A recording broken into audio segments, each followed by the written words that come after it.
So yeah, the newest episode of Rick and Morty is out, and I gotta say, this one really leans into the darker sides of the show. As someone who's been following Rick and Morty for a long time, it's a great start to the season. Today I want to break down why this episode stands out as one of the darker entries in the series, and how it really dives into the Smith family's dysfunctional dynamic, because I think that this episode, by far, really does quietly explore how the Smiths, minus Jerry, who is missing from this episode for some reason, really do treat each other.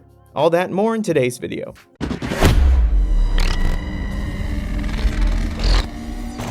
So the cold open of this episode begins with Summer, as an important tech CEO type with no Rick in sight. We see that this is a more non-conventional setup that we usually see in most episodes of Rick and Morty. If it doesn't begin in the Smith home or garage, and if Rick isn't around, you can probably bet that he's probably the reason why whoever is in that situation is in that situation. Summer heads over to Morty's cabin, as he seems stuck there too, visually aged and rifle-wielding like a post-war soldier type, before Summer activates her contactless wireless charging grid that results in the matrix that they're trapped in becoming obsolete and breaking, and are freaked out to be back in the normal world, as it's revealed that they were stuck in there for about 17 years in Matrix time, because Rick fell asleep while attempting to teach them a lesson about stealing his phone charger. That's already a wild setup. The idea that Rick, in his usual over-the-top way, would rather trap his grandkids in a full-blown simulation for almost 2 decades instead of just having a normal conversation with them. It's also one of those things where you're like, dude, this is way too much. Like, imagine the trauma you'd have coming out of that. It's no wonder that when they were coming back to the real world, Summer and Morty aren't acting like themselves anymore. They've literally lived whole lifetimes in that simulation,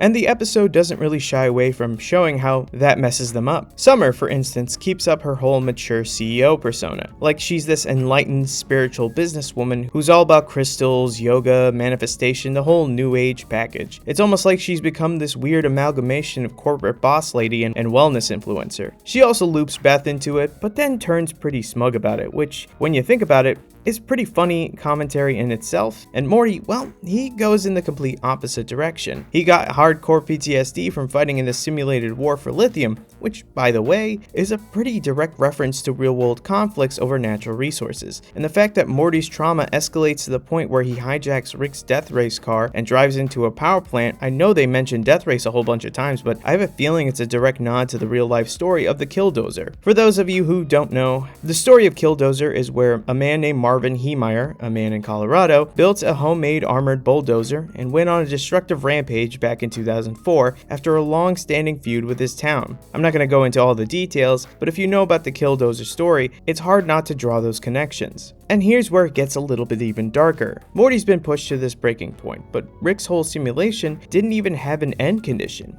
There was no timer, no win scenario where the simulation would shut off once they learned their lesson. It was basically an infinite loop, and it's only because Summer triggered that charging grid thing, making the Matrix obsolete, that they got out. So what was the point of it all? How long were they gonna be in there? It's one of those classic Rick and Morty moments where you realize, yeah, Rick is a genius, but he's also reckless in a way that puts people around him in danger for no good reason. And this isn't the first time that we've seen Rick pull this kind of move. If you look at the Pickle Rick episodes, for example, the whole point of that episode was Rick turning himself into a literal pickle just to avoid family therapy. Instead of sitting down and having an honest conversation with his family, he'd rather create this elaborate scheme that somehow turns into a ridiculous action adventure with fighting rats in a sewer and a secret government agency creating a myth about a pickle man. Or take the Fruity Land episode where Rick builds an entire pocket dimension for Beth to play in because she was an aggressive kid, instead of, parenting her in a normal way. And when Beth eventually has to confront all the damage caused by her childhood adventures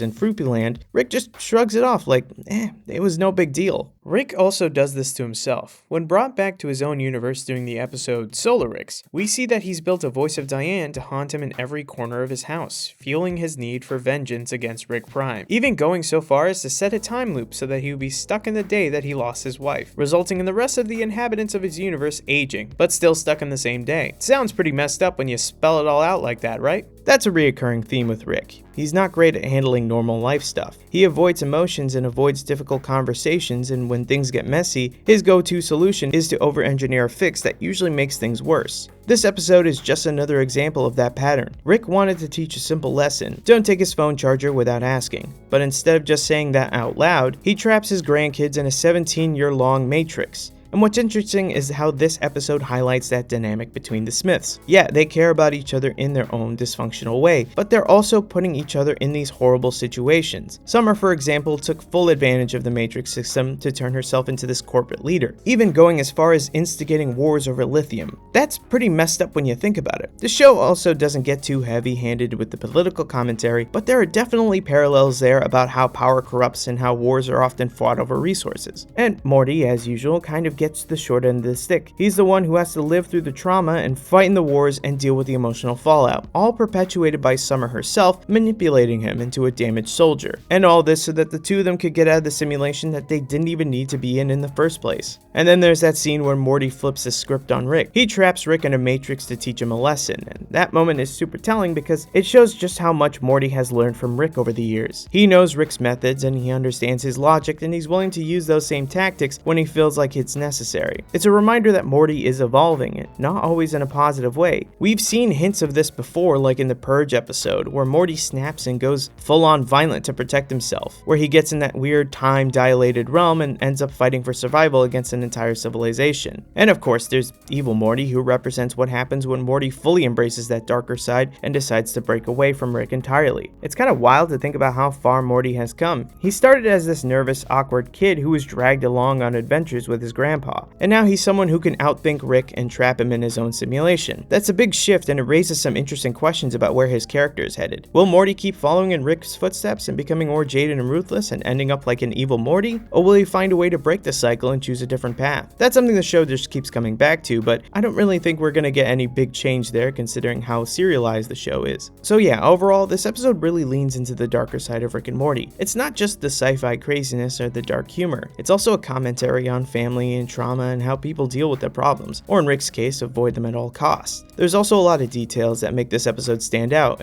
and also shout out to the art team. They always go above and beyond for the details in this show, especially all the Charger-based puns that they hid in every inch of the Matrix portions of the episode. Just outstanding work. And that's part of what makes Rick and Morty so interesting. It's a show that can go from ridiculous gag about turning yourself into a pickle to a serious exploration of trauma and family dysfunction, and most of the time in the same episode. This latest episode is a great example of that balance. It's dark, it's funny in a twisted way, and it makes you think a little bit about how these characters have been shaped by their experiences. So yeah, that's my breakdown of the episode this week. If you guys like watching us cover Rick and Morty, especially as the season goes on. And as a reminder, we're doing #mailbag for any of your general questions, so remember to drop your questions in the comments. See you guys next time.